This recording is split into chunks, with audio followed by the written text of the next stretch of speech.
I'm Britton LaRue, and this is Moon to Moon. Moon to Moon is a space to consider, celebrate, and share the ways we come home to ourselves, anchor through change, and uncover our power.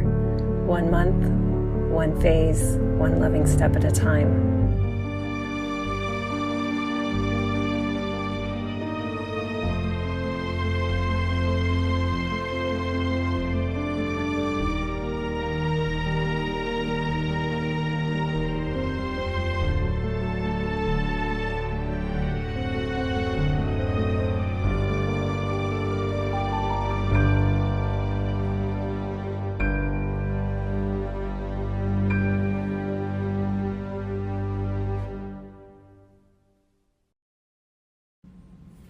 Hello, Moon to Moon. I'm back with my third of 7 invitations to celebrate each of the traditional planets. I'm doing these on the days of the week that we associate with that planet. So today is Friday, and I just created the Celebrating Venus transmission.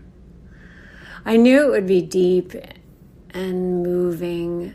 I've been feeling a lot of Venus insight coming into my life lately in Underdog to Diva, the group coaching container. We've just had a couple weeks on Taurus, and I feel like material came through on Taurus like deeper than I've ever gone with Taurus. And I was just talking to Matt last night about just what it's like being in such high receptivity of gratitude right now with Magician's Table ending next week. This has just been such a beautiful flowering of a year. A lot of the structure of the Magician's Table holds to the original, but every year there's a reorganization and a mutation in response to what the container wants to be each year. A lot of how I listen and shift with that has to do with who I invite to be the 13th reader or 13th readers, depending on the year. Because the 13th readers are very impactful to the frequency of the space, and they magnetize the kinds of humans who come into the spaces of the cohorts. As much as magicians may be attracted to me, there's also a frequency of being attracted to who will be their 13th reader and to one another. And this morning, the 13th readers and I got together. We've been getting together every other Friday this whole time. And it was our last one. So we did a lot of reflecting and looking back and truly marveling at the lusciousness of the Magician's Table as a being that so wisely knows what it wants to be next, and how magical it is. It's just so magical. Like, Magician's Table is like gotta be just one of the most magical things there is in my life, because it is a being of its own. It knows what it's doing. Obviously, it knew what it was doing to come pick me to be the steward. Yes, I know. And I am receiving the gratitude and appreciation for that, and that's very Venusian to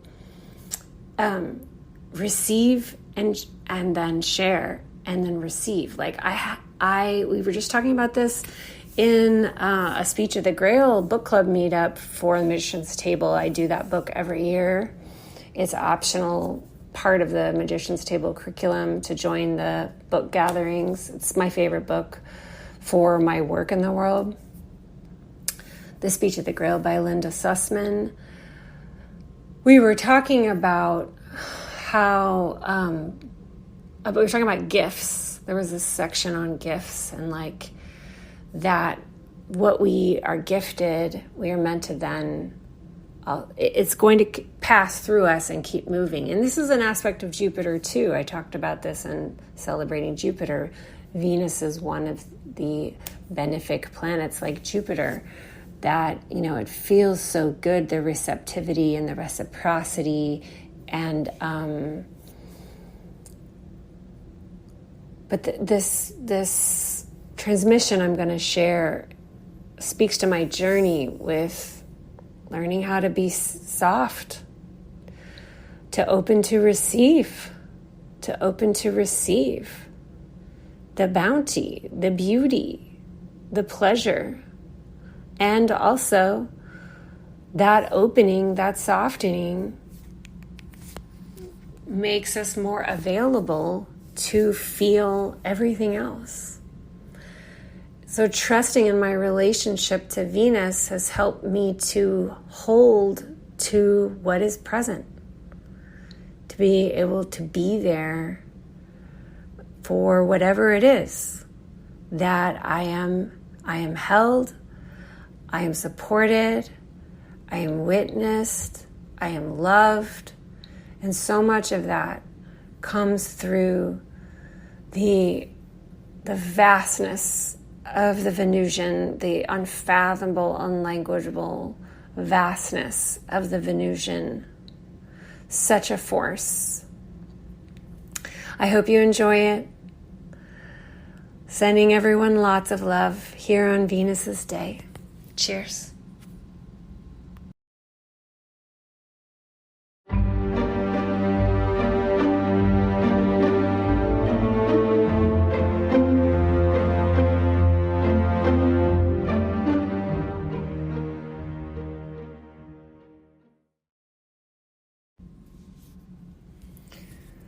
This is a celebration of Venus.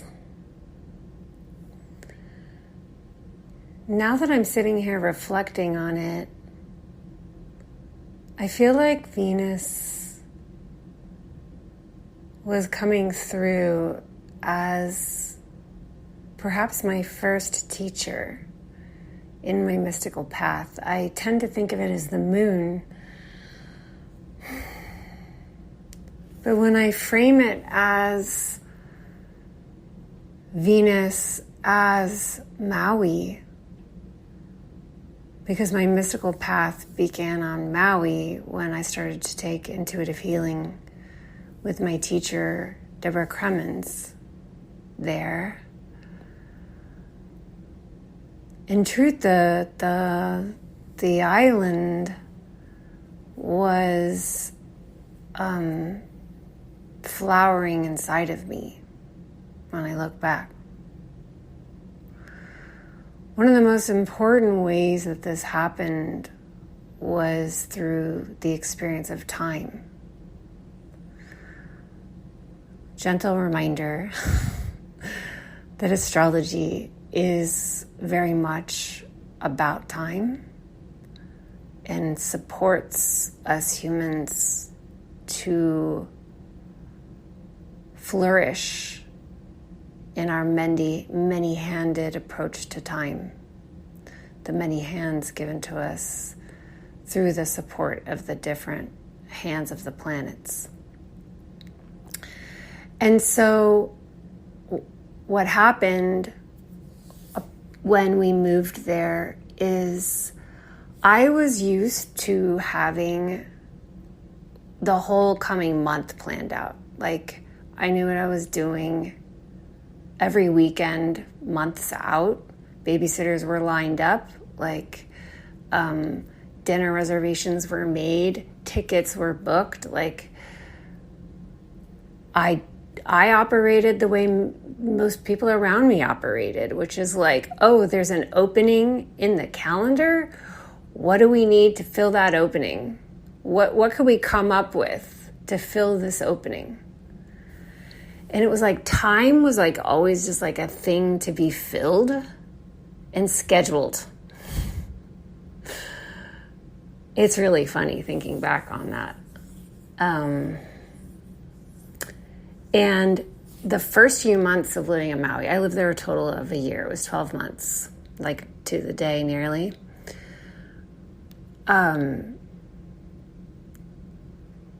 The first few months of being there, I had so much anxiety because first of all, we didn't have friends to make plans with, which felt terrifying. Like, well, what are we going to do on Friday night? I mean, what are we going to do? This is an emergency. And then as we got to know people through our children, this is me and my ex-husband, it was like, let's ask so-and-so, see if they want to have dinner, Let's see if they want to get together at the beach, People are just like, I don't know about Friday night. You want to reach out on Friday? And it was like, reach out on Friday? Like, what? It's so funny now thinking about this as someone who like makes as few plans as possible. Just like the anxiety of waking up on Friday and like, we don't know what we're doing tonight. Like, what are we gonna do? For a while, this was a real contracting experience. What it was the invitation to soften. It was the invitation to unfurl, to trusting that what you feel like doing is going to be what you're doing. And that is awesome. It's like precisely right, And just having like zero trust in improvisational doing things. And so, but it didn't really take that long. I would say by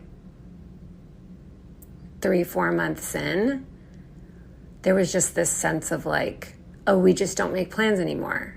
We're just going to see how the surf is. We're just going to see like if it's raining or not. We're just going to see what we feel like.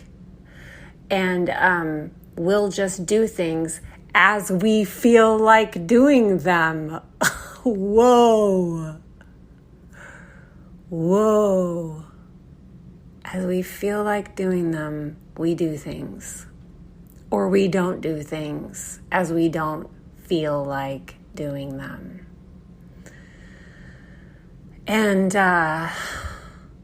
this was just felt so great to me.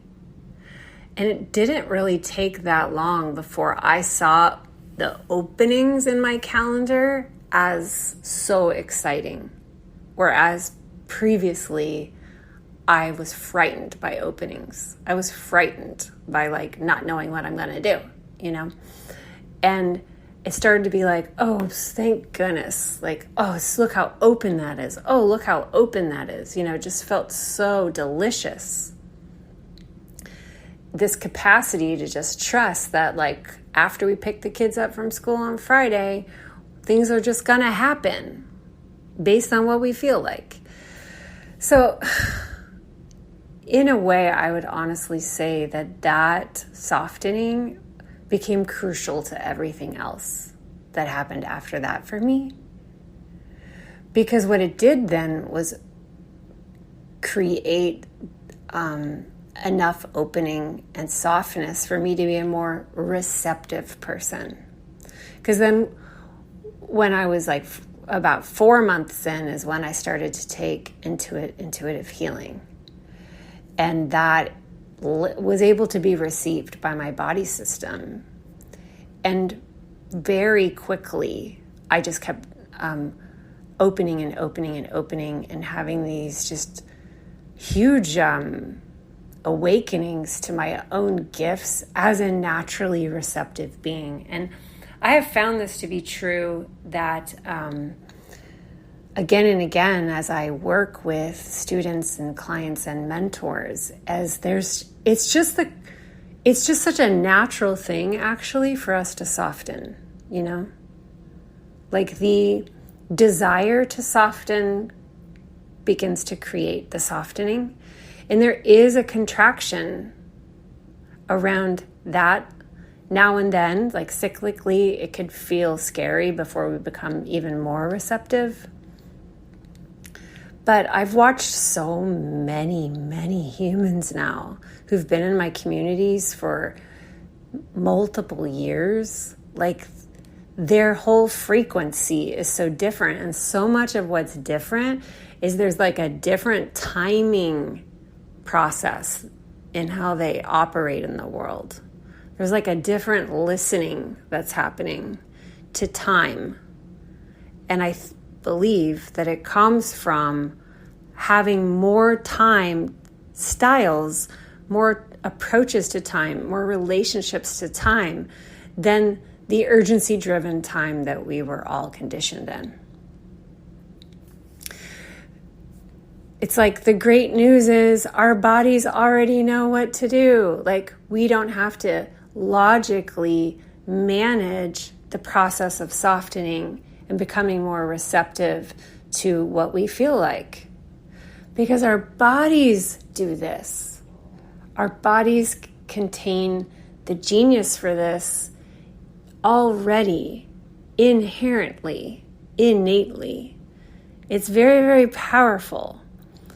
The harder part is just letting the mind see that we're going to be okay, that we can trust softening, we can trust slowness, spaciousness, and most of all, that we can trust our desires, that our desires are divine, that our desires are sacred, and our desires can be the navigational compass of our lives, including the service that we offer the collective. Just checking because I got a call and there may have been a little blip there.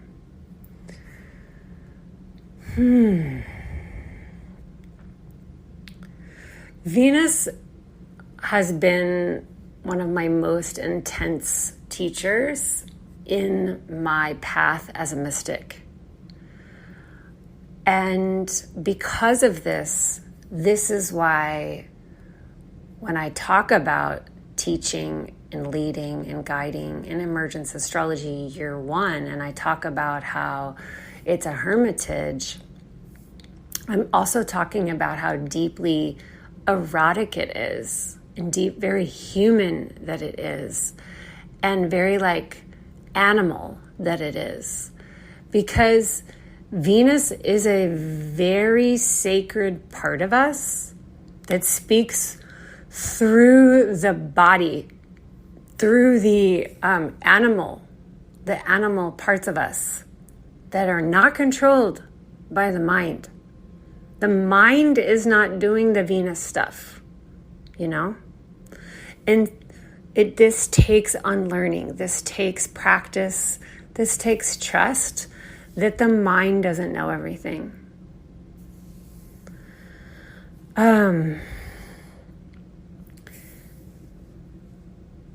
So Venus was really guiding a lot of the work that I was doing in my own hermitage. Early on, I wanted to learn more about working with the moon. I didn't know jack shit about working with the moon. I had not been like a new ager. I had not been even very bohemian, I always was interested in alternative spirituality, like world religions, but kind of in a private way, and never like outwardly with teachers. But when we moved back to Texas and I was now separated, I knew I wanted to work with the moon because the moon had shown up in a big way in my life. And I know that I knew I would be good at finding teachers because I have a real knack for that. I have a real knack for finding teachers and scholars that I'm in affinity with. Like I respect them. I like the way that they trust themselves. I like the way that they show their sources. I like the way that they put their ideas together. They tend to activate things inside of me that enliven me and fascinate me and open my life. So I just figured I'd apply that same capacity from academia to what do people do when they want to work with the moon? Like, what even is that? And one of the first teachers that I had then was someone named Achintya Devi, who I saw through Google was running this program called Priestesses of the Moon out of Maui, but it's like an online group. And what she did in this, she doesn't do it anymore. Now she does something called Priestesses of the Rose, which is like a Magdalene, like priestess journey, which I've thought about doing on and off over the years. I think Achintya Devi is a woman of absolute integrity and such a big heart and great skill at being in the priestess lineage and helping to guide you through an experience through ceremony and ritual. So I really learned so much about ritual and ceremony from joining these 3-month containers. And what she would always do is every month we would be learning to inhabit the frequency of a different face of the goddess. The goddess being this like very large, very deep, very primordial, very primal aliveness that's in everything. And it is so unfathomably powerful and loving and alive that it becomes more like containable and relational when it becomes bound into like certain names, certain faces of the whole of the goddess, which allows you to be in relationship to it better through these like more limited versions of the goddess. And of course, this is like humans. This is like all life. Like we're all separated and contained in our uniqueness because the divinity inside of us is so vast that it becomes like more like experienceable through the limitation of being in a human body. And so she was such a skillful and is such a skillful guide because without me really like needing to know like the history of this lineage and like all the stuff about this person, that's intellectual. Through just her inhabitation of the frequency and giving me some guidance around that, I just could feel the frequency of this particular goddess in myself and then go from there and create my own relationship and allow that relationship to flourish beyond Achintya and beyond like what anybody else says that goddess is. And I see that this journey, learning with different goddesses and cultivating relationships with them and really feeling them distinct in my body, has helped me over time to repair my deep judgment and minimization and the deep shame that I felt about Venus from growing up in the culture that we've grown up in, which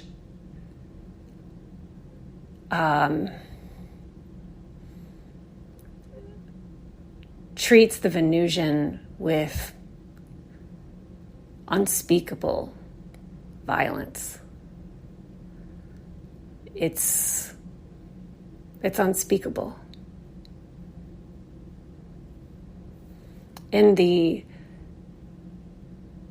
shame of coming to realize my own participation in complicit. I was complicit, but I can have compassion for the fact that how was I supposed to even know how I was being conditioned when I was being conditioned? And like the same thing with that unfurling to time, like, I remember Achincha saying, if you're not inviting, I can't remember the goddess, I think it was Lakshmi. If you're not inviting her in, she doesn't know that you want to engage with her. But all you have to do is ask. And I remember feeling like my body was dead, that I was like cold, dead limbs. That there was like a lifelessness to me, that nothing could grow from me. And it's like unbelievable how immediate the flourishing began to happen in the humility of asking. It's so extraordinary. I do feel that all of the 7 just want to be asked. They want to be asked. They want to engage with us. They want to be part of our lives. They want to help us.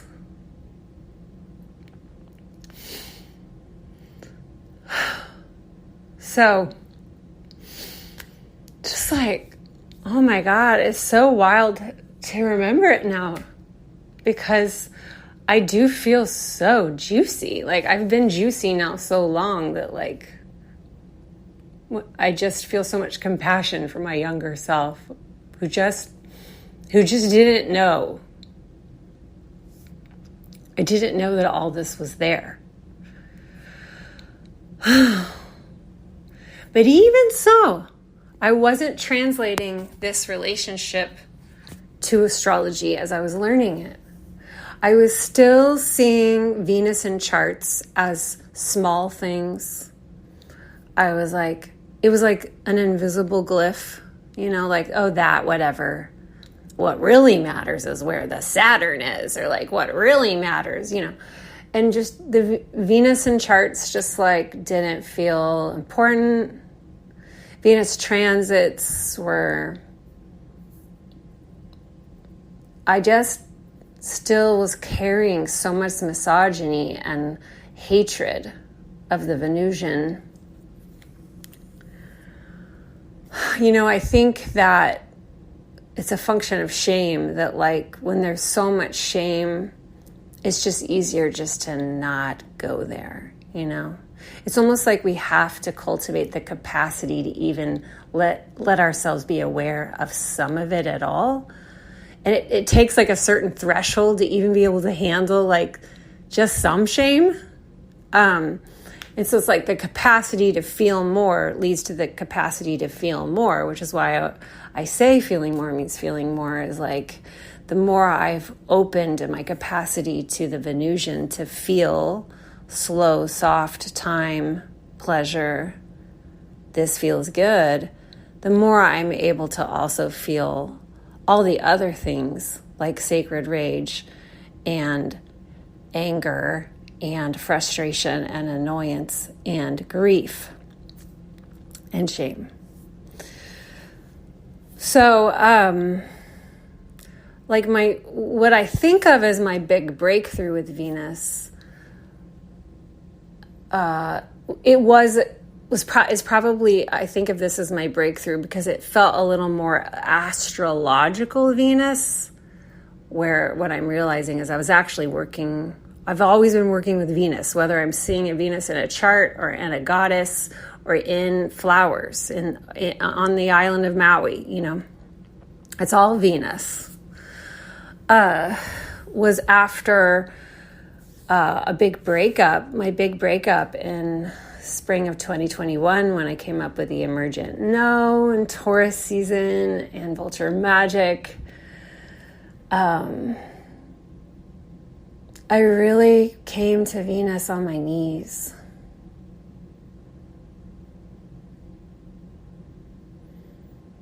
I really came to her with my sorrow and with my abandonment and my confusion. And I felt her. I said her just now, but I actually, with all of the planets, I see them through all kinds of pronouns. I felt Venus basically get very huge and kind of frightening. It was like when Gandalf gets really big when Bilbo accuses him of trying to take the ring for power in the first film. I felt her get really big and she's just do you see the scarcity you're bringing me? It was oh my God.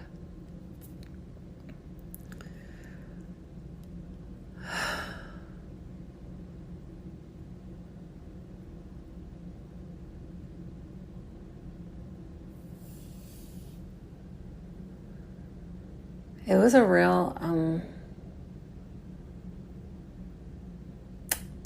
real, wake up of love because I really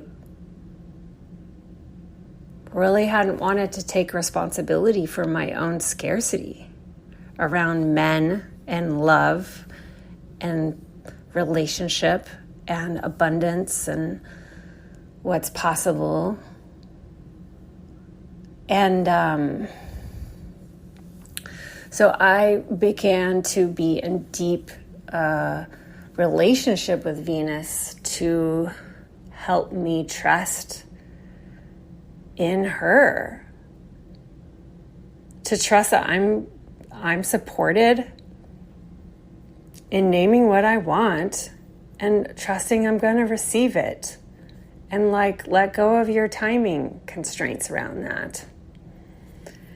And it was at this time that one of what felt like homework from her was to create a dream partner, the qualities of the partner that I would want. And at the time, I'm telling you, I really didn't believe that there was a straight cis man on this planet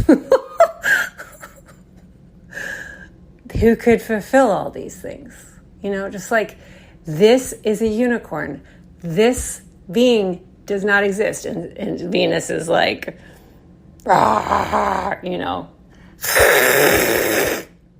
just this fierce Venus of look at what you're doing, So I made my appeal, and very quickly,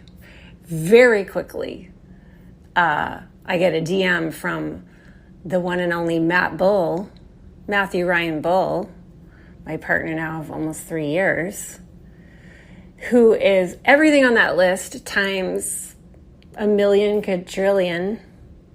He is, sometimes I really am is he part of a psychedelic experience and he doesn't actually exist?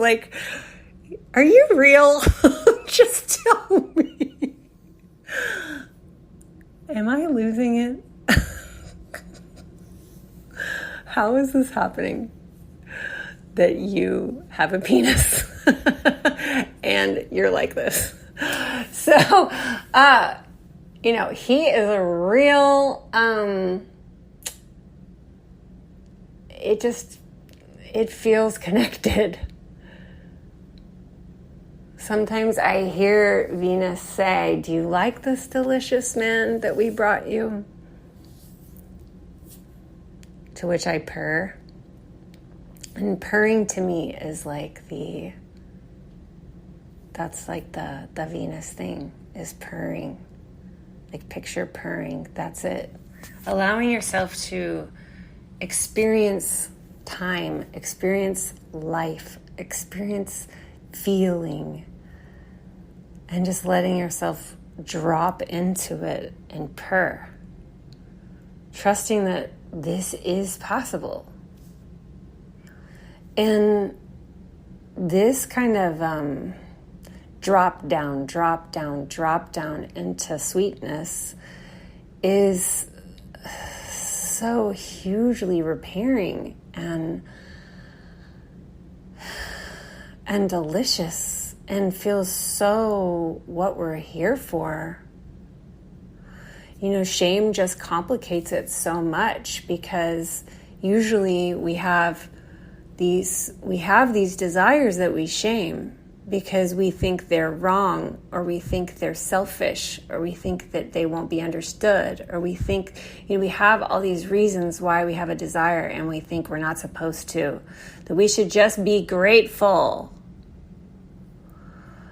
I don't want to be a bad person, but, and this to me is actually like a rejection of what Venus is giving you, because the Venus that lives inside of you is being guided towards what you want, and to presume that there's something bad about that is a rejection of Venus. So it's a real reprogramming to trust that your desires are sacred and your desires have wisdom and they're guiding your life. And what if the way they're guiding you is what's best for other people and the collective and this planet? It's deeply symbiotic and requires a lot of trust. But this relationship is right there for us. I'm sure many of you listening know exactly what I'm talking about. And if you want to know what I'm talking about, I hope you'll come and spend time with me and your colleagues in Emergence Astrology Year 1, because this is what we're going to be doing, is weaving these personal experiences through relationship. And it's through these relationships that you have something that no one can take away from you, because you built it with your whole self and your whole body, not just with your mind. Thank you so much. Let me know how this lands for you. Sending you lots of love. Cheers.